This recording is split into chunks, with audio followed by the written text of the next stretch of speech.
It was 3,000 people showing up for one job down in LA.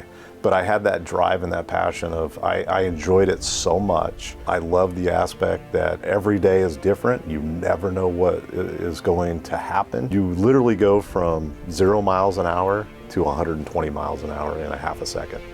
So that is what I've enjoyed the most with this career. Our guest today on Bay Area Innovators is Amador County Sheriff Gary Redman. From serving in the United States Air Force, to the streets of LA with LAPD, or taking on high-risk missions with the SWAT team, he has been on the front lines of law enforcement for the last 34 years. Today we'll talk about the moments that shaped his career, the risks he's taken, the crimes the public doesn't always see, and why he believes cooperating with ICE is the right way to protect and serve his community. This is Bay Area Innovators, and I'm your host, Steve Ispas. Sheriff Redman, welcome to our program. Thank you very much.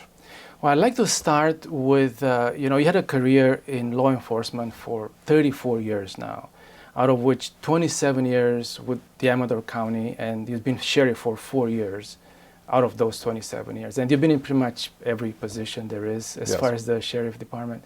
I'd like to start with you've been making headlines with your statements or your thoughts about how cooperating with ICE would help your community and how that's the right thing to do. Can you tell us a little bit more about that? Yeah, so when SB 54 came out in 2017, it really kind of wouldn't allow us to identify any illegals within our jail. And that's what it comes down to, is people that come into custody within Amador County. And so I've looked at it and I followed it. We haven't made any contacts with ICE. We haven't asked those questions. Are you here illegally? However, we still do ask where you were born.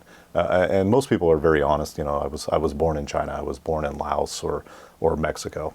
And so we can typically figure out, okay, they're probably not here legally. But what I'm looking at is the public safety aspect, where SB 54 kind of restricts us to go a little bit further than, say we have somebody that is here illegally, commits a heinous crime, a violent felony, they haven't been convicted, which is a portion of SB 54 that does allow me to contact ICE if they have been convicted of one of these heinous crimes under the penal code, and they're somehow going to get released back into my community. That's where I've made that decision, and I've come out openly and said, this is wrong. We've had too many incidences over the years, too many people either murdered or raped because of an illegal who was released back in the community and now goes out and commits this act. And as sheriff, I'm just not willing to do that. Public safety is my number one. That is my number one priority in Amador County. Just help me clarify one issue, just for my own curiosity. When you book someone, when you arrest someone, do you get their driver's license, their IDs to figure out who they are, and if at that point you would know if they are illegal or not, right?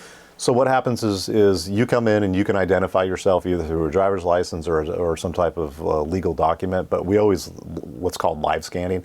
It used to be, taking your fingerprints. Well, it's the same thing. It's on an automated machine. Those get shipped off, and generally we'll get a return fairly quickly of who you are. So it doesn't always tell us that. It does go through Homeland Security. And if Homeland Security is looking for you, then we're going to get a notification that, okay, this person is probably wanted by Homeland Security. But those are civil detainers at that point, and we're not allowed to enforce any type of civil detainer. It has to actually be a federal warrant for us to hold the person specifically just for that. Fresh charges, I can hold them all day long. So that's kind of how that works. But what happens is if they get arrested for, let's say, rape, and they're not wanted by Homeland Security, they're probably not going to pop up. But if we make that determination they are here illegally, and they're allowed to bail. People are allowed to bail. That is an actual right. So if you're part of our cartel and they've got money and they're going to come bring money to bail you out, and you haven't gone to court, well, SB 54 says I can't do anything. And that's where I'm coming in saying, absolutely, I will contact ICE if I believe this person is here illegally. And then ICE can make that determination on what they're going to do. Yes. Is there any examples you can talk about, something that happened along these lines in your department in our community?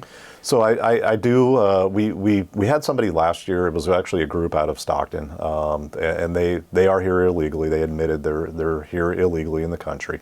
Well, they were going around stealing throughout San Joaquin and my county copper wire and cutting down AT&T lines. Well, what happened is they took my entire 911 system, all of my communications, for 24 hours down. And we had 2 incidents where this occurred. So it was a huge impact on public safety.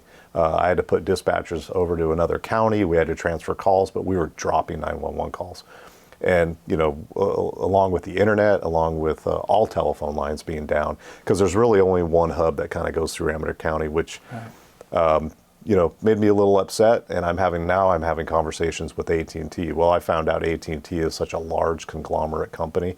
They really didn't care what the sheriff from Amador County had to say. I finally did get them to fix these lines, because what was happening, they were just laying on the ground. So they were a very easy access. So we finally did get them up off the ground. They were actually moved to kind of harden that. But that's that public safety risk that doesn't fall within SB 54 that had such a huge impact. He was convicted of crimes. They don't fall within the SB 54. So he's still in my facility. And at some point, he is going to get released. And when he does, I'm going to let ICE know this is when he's getting released. But so far, you have not. I have not. Okay, but you will when you sense that he will be a danger to the community again. Correct. Tell us a bit how you got involved into law enforcement. And I know you were in the military first, but I'm looking for like that defining moment where you decided, this is what I want to do for the rest of my life. Well, before I got in, I was 18. I think I was turning 19 when I went into the Air Force. Really wasn't sure what I wanted to do in life, and the military became an option for me because I was going to junior college. Well, I was kind of going to junior college. I think I was mostly surfing every day, and my parents, my dad was like, "This isn't going to work. You're either going to go to school full time, or you're going to get a job full time. You're not going to just surf every day." So I went out and joined the Air Force. And really for me, I was like looking at it as an opportunity to get into some type of aircraft mechanics. I always enjoyed mechanics. And I thought, well, what a better place to, be taught and learn, aircraft mechanics. And that's probably a pretty good job when I get out at some point. And before I went in, my friends and I were getting ready to go to a bowling alley. There was a long wait. It was, I think, a Friday or Saturday night. And I decided, you know what, we're going to go get a 6-pack of beer between the 3 of us, just have a couple beers while we wait, and then we'll go in and bowl. And then, by that time, it's, 3 or 4 hours later, and I'll take everybody home. How old were you at the time? I was still 18 at that point. When you're 18, you know where you can purchase alcohol. I mean, that's just part of being a kid. So, we're in the parking lot thinking no big deal. Well, the next thing I know, I've got Redondo Beach PD is around my car. They pull us out, they talk to us, and they found out I was going into the military. They also found out one of my friends was 17, so he was still a minor. And they really let me have it as far as, kid, these are some very poor choices you're making right now. And what you're doing could jeopardize your entire life, because if the military finds out you're doing this, they're not going to let you in, and the Air Force would not have. So that was one of those defining moments of where I had that positive interaction with law enforcement, to where I wasn't going in to be in law enforcement, but then that's how it worked out. As soon as I was going through basic training, they said, you know what? You're now going to be in law enforcement. You're going to be security police. So I've always looked back at that on my interactions with the youth and tried to instill in them what was instilled in me, that, every choice has an impact in life. And had I made some poor choices, I would have never been in this career, and I would never be in this position. And unfortunately, kids just don't think that way. So they let you go at that they time? Did. They made us pour the alcohol out. Good for them. And they let us go. They said, you know what, go in. They could tell we weren't intoxicated. I think we had probably just opened, each one of us had probably just opened a beer. So, but they did let us go. Well, I had a similar story that happened to me, and that I can relate to your story. When I was probably 18 as well. I used to play water polo for Cleveland State University, and I was a rookie, And then we had a tournament. I think it was around Columbus area. So the whole team goes out to this. It's not all you can eat, but like a market where you buy food. Yeah. And you put food on your plate, and then you go pay for it at the cashier, for the whole plate. So I guess I was trying to show off to get, some kind of respect from the other kids, right? So I started getting some food, and instead of putting on the plate, I would just eat it directly, right? Yeah. And I didn't notice there was a police officer behind me. So once I did that a few times, he just comes to me and he says, "Hey, you come here." And then he goes, "Let's go to the cashier and pay for it," right? And at this time, I only have like a French fry and maybe a small tomato on my plate, right? So he takes me to the cashier, and then I pay for like whatever, it was $3.99 or something at the time. Well, that was a lot for me, without me eating pretty much anything, right? So I was pretty scared because I grew up in a communist country where police is more there to get you rather than to educate you, right? Yeah. And then he let me go, so I was very happy that I got away with just paying the $3.99. But that was to me a crucial moment because this was like 40 years ago, but since then, I never ever thought of doing that again, right? And to me, the point that's really important is, what's the message we give to a kid or to an adult for that matter? If someone walks out of Safeway with a bag full of stolen goods and then the security guard has to get out of their way, otherwise he's going to be in trouble. Yeah. What's the message that gives to society, right? Like, oh, it's okay to do it. I haven't even thought about doing it, but I might do it because I see they're doing it, right? Yeah. So to me, that was a defining moment. So I can very much relate to your story right there. Yeah, and honestly, it helped me shape, who I am and the type of person I have been when I'm out there interacting with youth and even adults to a certain extent. Not everybody is a bad person. People just make some very poor choices, and sometimes it's just getting them to recognize this was a very, very poor choice. There are consequences. We have a lot of latitude in law enforcement, as far as when it comes, especially misdemeanors. Felonies are a whole different story. Felonies, we don't have much latitude, but misdemeanors we do. And a minor in possession of alcohol it's a misdemeanor. That's not a shall arrest. It's not they have to go to jail. And I would take that opportunity. And a lot of my deputies, as we were coming up through the ranks, we took that opportunity to educate the kids. Most of them were just good kids, once again making some poor choices. Right. Tell us about your passion for law enforcement. I know you mentioned to me once that if you could, you would do it for free. What makes it so important to you? Once I got into it, and the Air Force said, you're going to be in law enforcement, and then I decided this is a career that I want to do. I was extremely driven to get into this career, even though when I got out of the Air Force in 1992, it was very, very difficult. It was 3,000 people showing up for one job down in LA. So it took me a number of years from 92 to January of 96 is when I started the LAPD Academy. But I had that drive and that passion of, I enjoyed it so much. I love the aspect that every day is different. You never know what is going to happen. You don't know what's going to be, what's going to be handed out to you that day. But the fact is, you go out there and you interact with people. Sometimes, it's not a good interaction, but it's those positive interactions where they're so thankful that, here I called for help. I need you to help solve my problem, and there you are solving their problem. And sometimes that's taking a bad person to jail.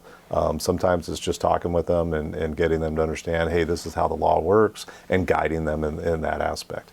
So it's that whole, mixed bag, I think, of every day is so different, and you literally go from 0 miles an hour to 120 miles an hour in a half a second.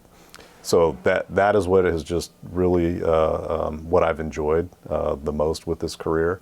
It's a little bit different now. I don't get to do that much anymore, but I still go out in the field as much as I can because that is where my passion is. Speaking of that, you were with LAPD. Was it 4 years? 2 years. So I 2 years. started the academy. I was class of 196, so 1996 of January, and then I left in January of 98 is when I came to Amador County. So I got to ask you about the differences between LAPD and Amador County. I've been to Amador County. You showed us around, and we'll talk about that. But it's almost like day and night. It is. It's a completely different way of doing law enforcement. And when I got out of the academy, there's 18 divisions in LA that you could be assigned to, and I went to 18th, which is Watts, so it's kind of the South Central LA. I grew up in a pretty affluent neighborhood in LA, so I didn't have a whole lot of experience with that. And now I'm dealing with gang members, and now I'm dealing with some of the worst, and I'm in the housing projects. Well, what I found is that there are so many good, hardworking people that live in these areas that want us there, that want us to take care of these bad people that are committing crimes, because most of the crimes are committed against them.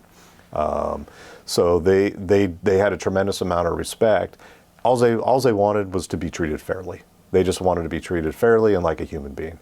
But the gang members, it's like, we go after them. And I remember a couple times I had, these gang members looking at me going, you're just picking on me. The only reason you're doing this is because I'm black. And I was like, excuse me, if there's a white person in Watts, guess what? I'm going to be all over them because they have no business being here. They're either buying, crack cocaine or they're looking for a prostitute. So I don't want to hear your sob story. But completely different way of doing law enforcement from LA and then moving up to Amador County, where you've got a rural county, you're by yourself, and that was the biggest thing. Is my wife thought, what, I'm glad you finally left LA. You're going to be so much safer. And after about a month of working with Amador Sheriff, I was like, hon, I'm sorry to tell you, but it's not safer. Why is that? We've got 594 square miles with 38,000 people, and sometimes we'll have 2 deputies on and a sergeant at night. So your backup is 20, maybe 30 minutes away. I have handled stuff by myself that if I had done that with LAPD, they would have disciplined me because it goes against officer safety. But here we have no choice. Yes. When every single one of my units is tied up on emergency type calls, CHP is tied up on emergency calls. The cities are tied up on emergency calls because we have 3 incorporated cities that have police departments. When everybody is so busy and now we get a domestic down at a campground, I went down there and I asked the guys that called, I said, how big is this guy? And they go, oh, he's a big guy. Okay. If I get in a fight, are you guys going to jump in? They're like, yes, sir, we'll jump in. Okay, thanks. And I went and arrested the guy, and he was a big guy, but he committed to domestic violence. And that's something you would never do by yourself down in LA. You've always got a partner. You've always got backup right there. So you learn how to really talk to people. Yes. And communication is the key, but also standing your ground. You don't come across arrogant because that's never going to work, but you better come across confident. So in LA, the backup is 30 seconds away or something like Probably that. Probably less than that, yeah. Wow. Like I said, I always had a partner, so your backup's right there with you. Yeah. But then other units are right there if you need it.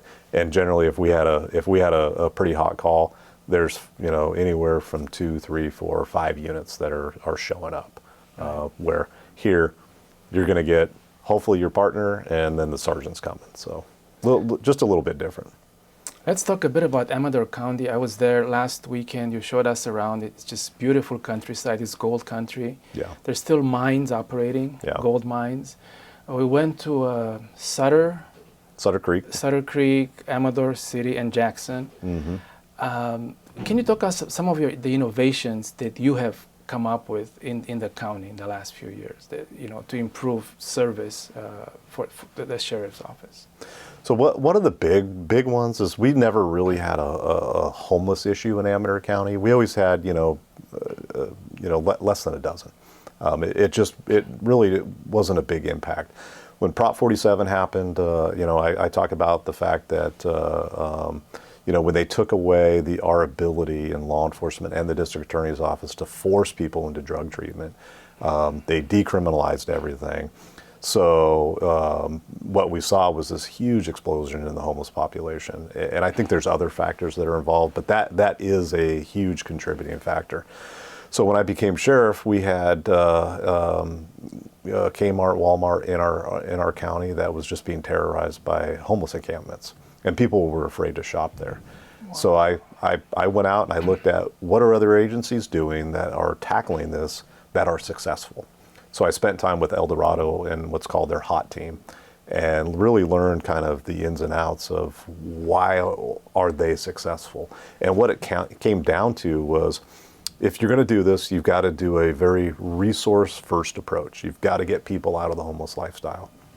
And there are people that absolutely will take us up on that opportunity and are very thankful for it. And we will do everything we can. We help them get identification, to job trainings, transportation, all that stuff. And that's what we do. Then the other segment is the ones that want this nomadic gypsy lifestyle of doing drugs, stealing, thefts, all that. So you've got an enforcement component. So that's how we really hit it, and we've actually been extremely successful in the unincorporated areas of Amador County, to where I challenge people. I'm like, I dare you to go find 6 homeless people in the unincorporated areas. The cities, especially Jackson's, a little bit different because they take a little bit different approach than we do. Mm-hmm. The offer's always there for us to work together, but they have their own outreach specialist person, and she just takes a different approach. So I'm extremely proud of that. That's been a huge success. The accessibility to our office, online reporting is something we started. My accessibility, my engagement with the community. I'm all over social media. I use various platforms. I developed with a company a sheriff's app, to where now we can push out notifications. It goes right to your phone. It's a free app. You can look at inmate search and find out who's in custody. You can contact us. So there, things along those lines. So I've been trying to really make us accessible, and the community loves us. It's great to work in a community where the community actually stands behind law enforcement and champions us. Well, we visited your office, and what I appreciated was the transparency of we were able to see a lot of the things that you do, and the office and the setup and everything. Tell us a little bit about some of the experiences that you had. We talked about you being in the SWAT team, and then we've seen one of your armored vehicles there, and then I think tell us about you getting the armored vehicle. What the reason was, and how you're using it. So when I started SWAT, that was 1999, and then I did 8 years as an operator, and then I did 8 years as the team leader, where I was actually running the team, training, running operations, the logistics, the planning, etc. That was my job as team leader. And then the last 2, I was the executive officer for the SWAT team. So really that command and control over the team. So that's in Amador County. In Amador County, correct. So we did have an armored vehicle that we got. It was called a Peacekeeper. It's actually an Air Force armored vehicle made by Cadillac back from the 70s. Mm-hmm. So it was old. It was completely outdated. We refurbished it as the best as we possibly could. It was only going to be as good as it possibly could because it's so old. We put a lot of money into trying to get this thing up to speed. But what it came down to is the armor on it was just insufficient. It would not stop heavy caliber rifle rounds like we have in Amador County. We're talking 7mm Magnums, 308s, 7.62s are going to go right through it. It was for small arms is really what it was designed for. So we had an incident where we had just completed SWAT training. I was the team leader, and we had just had SWAT training for the day. I went home, jumped in the shower, and as I'm getting out, my phone's blowing up. And what I'm finding out is my assistant team leader on his way home got diverted to a call of shots fired. A family at a ranch was getting shot at by their neighbor, and he was actively engaging, trying to kill killed this person. And so they all diverted, and so now I'm throwing my clothes on, jumping my unit, and I'm code 3 to that call, and I could hear the updates of we're still taking rounds, we're still getting shot at. He's 400 yards out, but he's putting rounds within 10 feet of us, and they're all hunkered down. So I get the armor there, I get everything there, and what it is he's in a mobile home that's about 100, probably about 200 feet from the main residence. And what it was is he used to own this whole property. And these people that moved in, I believe they were Chinese, and they took the property. They allowed him to live there, but he didn't like the rules and regulations. And he was getting old. He was starting to have some Parkinson's issues, but a big time hunter. So very, very, accurate. very, very skilled in hunting. And we knew that. So they got in an argument, and as the homeowner ran back into his residence with his 3 kids, he ended up putting three or four rounds into that doorway. Well, then they hunkered down and called us. So I made the plan that we've got to get them out of there. They're not safe in that house, with the amount of arms he has. So I said, all right, we're going to load up in the Peacekeeper. We're going to drive it over here around the residence. We'll lay down any cover fire if we have to. And we'll go upstairs and rescue these 3 kids that are upstairs along with the dad. How old were the kids approximately? They were small because I ended up picking 2 up, and the other one of my other operators ended up picking up. So I think that they were all under 10, so little kids. But I realized that the Peacekeeper's not going to stop these rounds. Yes. I told my SWAT team it's not going to stop our rounds. We've got our vests on that, rifle rated, that will help. I'm not 100% sure if those will even stop a 7mm mag. Okay, so tell us about this is the thicker version, right? Correct. So we've got soft body armor that's generally it's rated for handgun rounds. This is what's called rifle armor. It's ceramic plates. They used to be extremely heavy. They do make some that are metal. They're also very heavy. These are ceramic. So a lot of different layers, and they're very light. These are 1.5 pounds a piece, and they're about this thick. If you do get shot, it's going to hurt, but you're going to survive. So we did have these, and we were utilizing these because not only did he engage the father and try to kill him, he shot their dog, and he also put a couple rounds into their 120 or 150 gallon propane tank. Yes. I think hoping to get some type of ignition. The thing with propane is you can shoot a propane bottle all day long, and it's generally not going to do anything. You need an ignition source. Right. Thankfully, it didn't go off because that would have been tragic. It's good. It's not like in the movies, right? Yeah, it's not like in the movies at all. So that's what we were wearing. So really, that's how you ended up getting the armor, the real armored vehicle. So what happened was the sheriff at the time, Martin Ryan, said this is unacceptable. But civilian armor, which is generally a Bearcat, they do make a lot of armored vehicles for agencies, are anywhere from $250,000, $400,000. Where the military has the MRAP, the MATVs, which are really just big armored vehicles. That's all they are. Yes. For free. We're in a program where we can apply for it, we get it, we pay the shipping costs. I think we paid $8,000 to get this $750,000 piece of equipment. So now we have 2 of them. One's a bigger one, one's a little bit smaller. It's a little more mobile, and that's the one you saw is the smaller one. Well, to me, what I think that one of the main points is about deterrence, right? Even the military, right? That there's so much equipment, there's so much stuff that the military has. It's for deterrence. You want the other country to know what you have, so they're not going to attack you, right? Yeah. So when the bad guys see that you have this equipment and you're serious about it, they're going to think twice about what they're going to do next. What else can you tell us about Amador County? I know it's beautiful. Again, I've been there many times. What are most crimes that you have to deal with? So really the biggest issues we have to deal with here in Amador County are theft.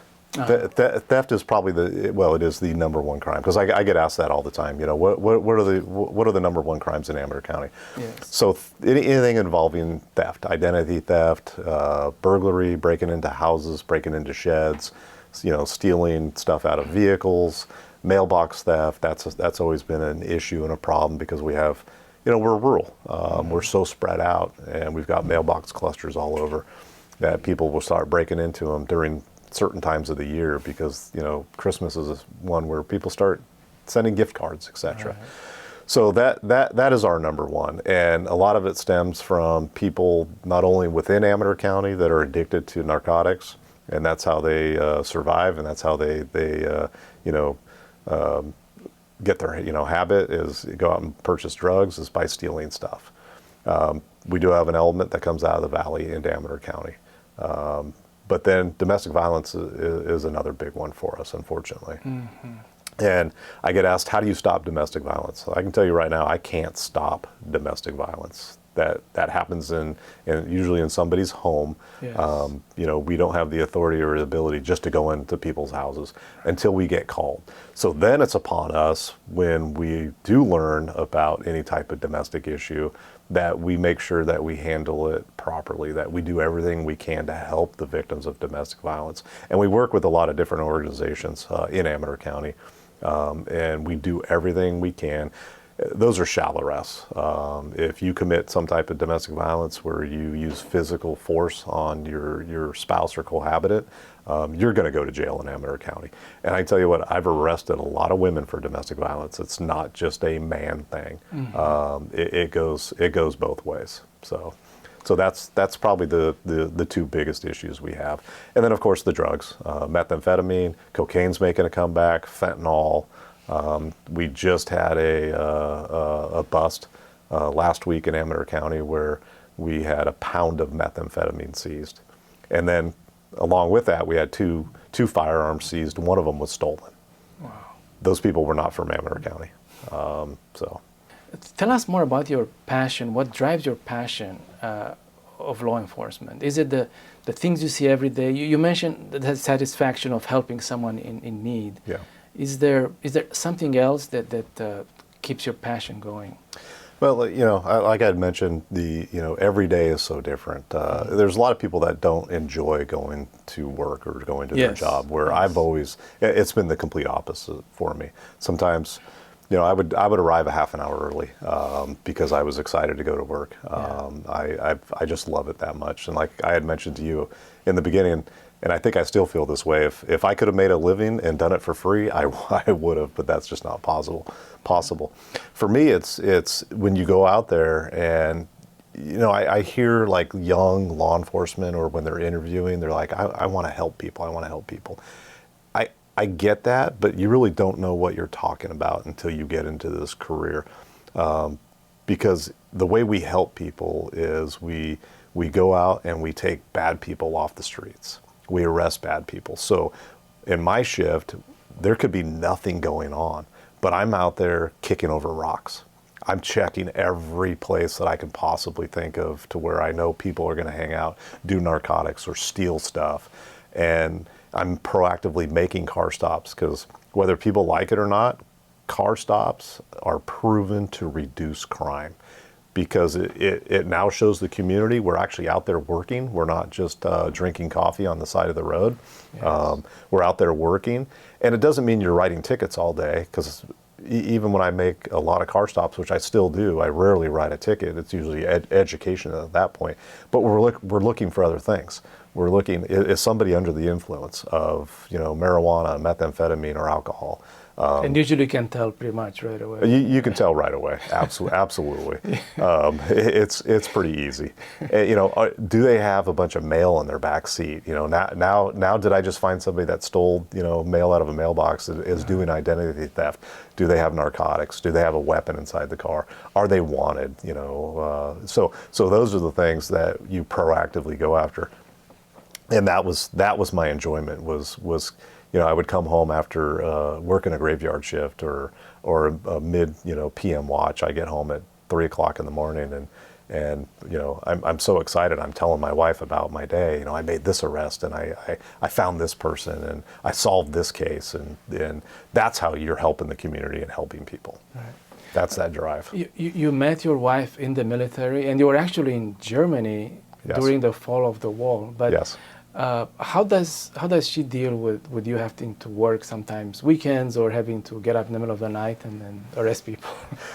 Thankfully, she doesn't always like it, but with her being in the military, and she was also security police, so she was in Germany a year before I even got there. And so she understands that, mission comes first. The military is very mission driven.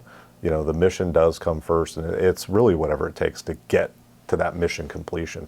Sometimes that's working 36 hours straight. I've done that in the military. I've done that in this job. And we've had vacations planned where we're getting ready to leave for vacation. My girls were small, and I get a phone call of, we have a barricaded suspect. And I'm like, hun, I'll be home when I'm home. Wow. And off I go.